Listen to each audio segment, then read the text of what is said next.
Shalom, selamat pagi Bapak Ibu Saudara-saudari. Dalam memulai hari ini, kita akan merenungkan firman Tuhan. Tapi sebelum itu mari kita berdoa, meminta tuntunan Tuhan. Kita berdoa. Ya Tuhan, kami mengucap syukur kepadamu.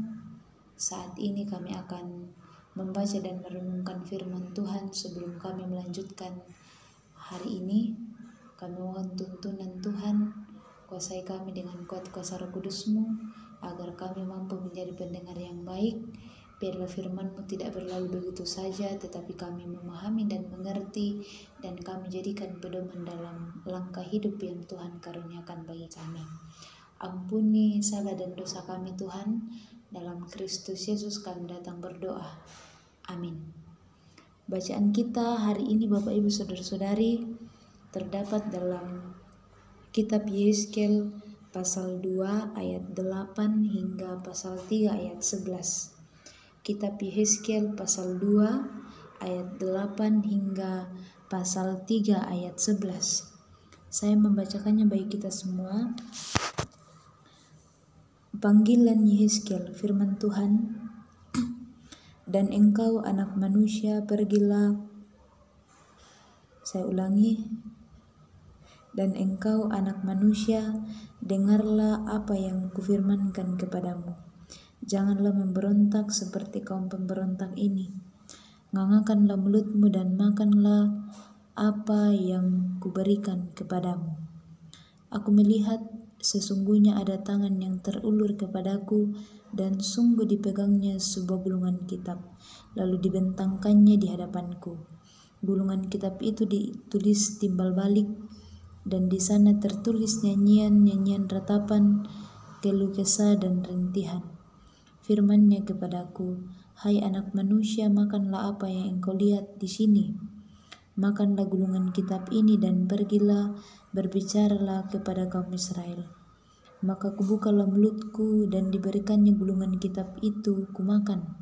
Lalu firman-Nya kepadaku, hai anak manusia, makanlah gulungan kitab yang kuberikan ini kepadamu dan isilah perutmu dengan itu. Lalu aku memakannya dan rasanya manis seperti madu dalam mulutku.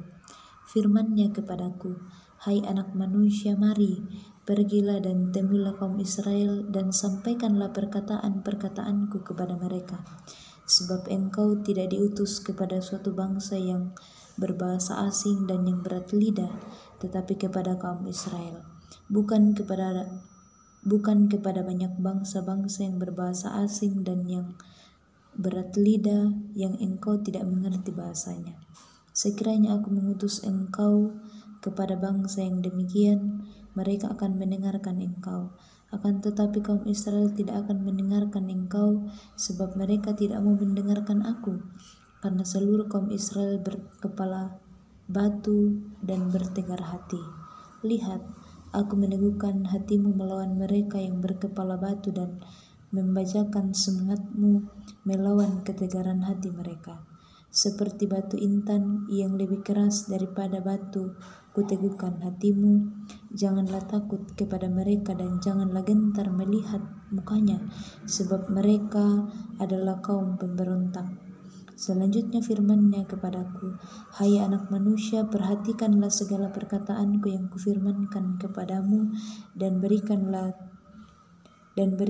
telingamu kepadanya. Marilah, pergilah dan temuilah orang-orang buangan, teman sebangsamu, berbicaralah kepada mereka dan katakanlah, beginilah firman Tuhan Allah, baik mereka mau mendengar atau tidak. Amin, firman Tuhan. Bapak Ibu Saudara-saudari, dari bacaan kita saat ini ada tema yang akan kita renungkan bersama, yaitu tentang ketaatan. Bacaan kita tentang kisah Yehezkiel yang terpanggil untuk menyampaikan firman Tuhan kepada bangsa Israel. Di situ Tuhan tahu bahwa yang akan dihadapi Yehezkiel adalah bangsa yang tidak dengan mudah menerima ajaran.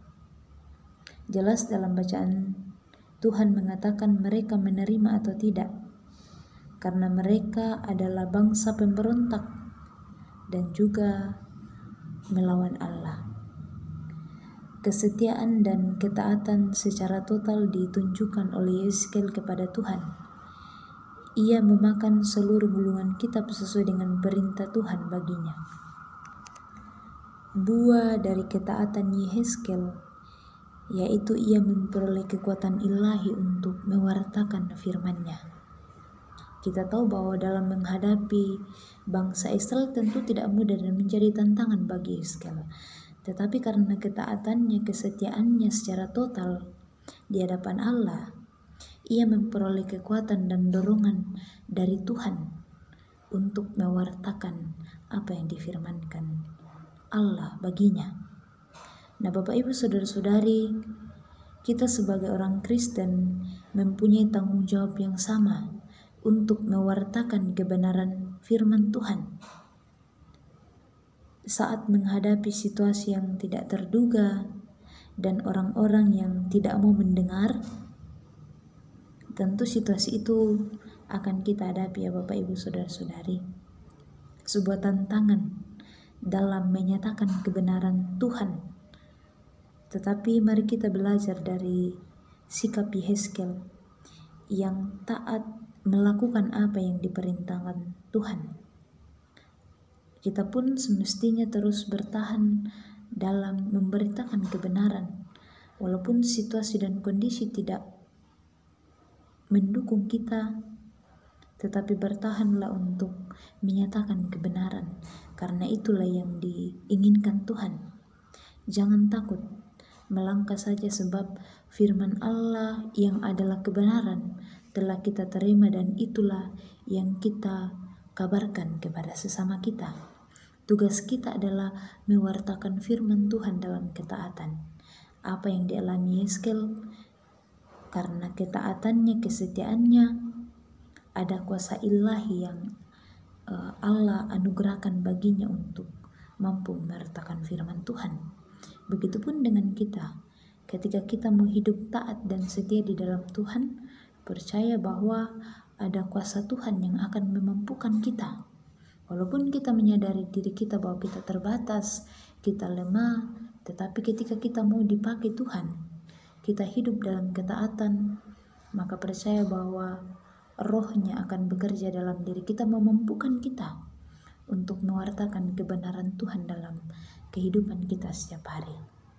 Karena itu Bapak Ibu Saudara-saudari, mari kita bertanya pada diri kita secara pribadi, maukah kita hidup menjadi alat Tuhan?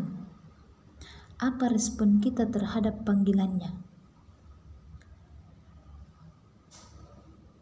Mari Bapak Ibu Saudara-saudari memberi diri dan hidup kita menjadi alatnya dengan meresponnya di dalam ketaatan, karena Ia akan memberi kita kekuatan dan akan menolong kita dalam melakukan segala apa yang benar di hadapan Tuhan.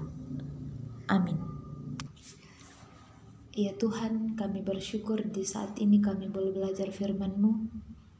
Kami diajar untuk semakin hidup taat di dalam Tuhan, setia dalam panggilan kami sebagai umat-Mu. Kami menyadari kami terbatas Tuhan, banyak hambatan yang kadang membuat kami tidak mampu melakukan semuanya itu. Tetapi dengan iman kami percaya ketika kami mau terus dipakai oleh Tuhan, maka tuntunan Roh Kudus akan memampukan kami. Karena itu Tuhan, inilah kehidupan kami, inilah diri kami, pakai kami untuk menjadi alat-Mu di tengah-tengah kehidupan ini. Ya Tuhan, sebelum kami melanjutkan hidup ini, kami mohon tuntunan Tuhan. Apapun yang kami kerjakan sepanjang hari ini, sekiranya berkenan bagi Tuhan, kami mohon perlindungan kasih-Mu, tuntun dan sertai kami. Segala tugas dan pekerjaan yang Tuhan percayakan bagi kami semua, mampukan kami untuk melakukannya. Kami lakukan dengan penuh tanggung jawab, dengan penuh kesetiaan. Terlebih kami terus mengandalkan kuasa Tuhan, bahkan kiranya melalui pekerjaan kami mampu menjadi berkat bagi sesama kami. Ya Tuhan, inilah kami, berkati kami Tuhan, ampuni setiap salah dan dosa kami, dalam Kristus Yesus Tuhan dan Juru Selamat kami yang hidup. Amin. Bapak Ibu Saudara-saudari, Selamat melanjutkan hidup ini. Kiranya damai sejahtera Tuhan terus menyertai kita semua. Shalom, selamat pagi. Tuhan memberkati.